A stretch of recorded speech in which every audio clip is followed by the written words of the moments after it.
Hujambo na karibu tena mtazamaji wa The World News katika kipindi hiki cha ulimwengu wa siasa. Mimi ni Adam Hussein. Ripoti yetu leo inawaangazia washirika wa Marekani katika Ghuba, washirika waliokatishwa tamaa na mkakati wa vita wa Marekani dhidi ya Jamhuri ya Kiislamu ya Iran. Nchi nyingi katika Ghuba, kwa mujibu wa rais wa Marekani Donald Trump, zimemkataza rais huyo kuendeleza mashambulizi dhidi ya Jamhuri ya Kiislamu ya Iran, mashambulizi ambayo Donald Trump alisema yatakuwa ni makubwa mno. Trump alisema Ijumaa kuwa alipanga mashambulizi mapya dhidi ya Iran, akielezea mpango wa kile alichokiita shambulio kubwa zaidi tangu vita vya pili vya dunia. Trump alitangaza hivyo huku akiitisha Iran, labda wengi wakidhani pengine Iran kwa kuambiwa kuwa kutakuwa na shambulizi kubwa zaidi tangu vita vya pili vya dunia, pengine Iran ingeamua kurudi nyuma na kutangaza kusitisha mapigano.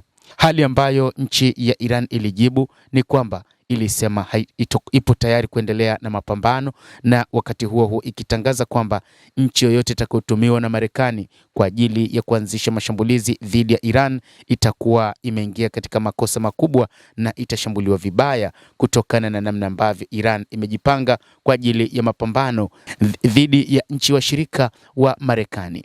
Lakini nini kinatokea katika diplomasia wakati huu? Na je, Saudi Arabia iko wapi? Na nchi zote za Ghuba zimekubali? Rais wa Marekani alidai kuwa mwanamfalme wa Saudi Arabia alimpigia simu Trump aachane na mashambulizi hayo, lakini rais huyo wa Marekani alidai kuwa hata Umoja wa Falme za Kiarabu, Qatar, Oman na Iran yenyewe zilimwambia aache kufanya mashambulizi hayo, huku Iran wakikataa kauli ya Donald Trump alitoa jana Jumapili akiwa katika ndege Air Force One, ambapo Iran imesema kwamba hawakuzungumza na Trump juu ya kuacha shambulizi lake alilotaka kulifanya dhidi ya Iran, bali tu ni rais huyo wa Marekani ambaye kwa namna ya kipekee wanamuona kama kiongozi aliyeogopa kuanzisha vita vikubwa zaidi kama alivyotaka kufanya, kwa sababu wa Iran walikuwa tayari kwa ajili ya kisasi, kwa ajili ya kulipa chochote ambacho Marekani ingefanya katika taifa hilo. Gazeti la Express linaelezea kwamba nchi zote za Ghuba, kwa namna ambavyo rais wa Marekani Donald Trump ameelezea